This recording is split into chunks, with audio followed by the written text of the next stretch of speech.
Good morning guys. Narito po si Biner na magtrabaho dito po sa bintana. Dito na po sa pastoral house. Ito po ang pangalawang pagtrabaho ko. At itong bintana na to ay lalagyan ng temporary sa steel matting ang ilalagay.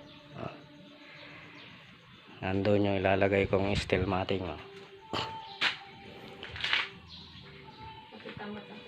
At ang gagamiting welding, itong nanggaling sa Dole.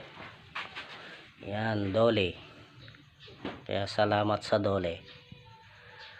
Yan. Made in USA. Good morning USA. Thank you sa naibigay na welding. Mga kagamitan sa pag-welding.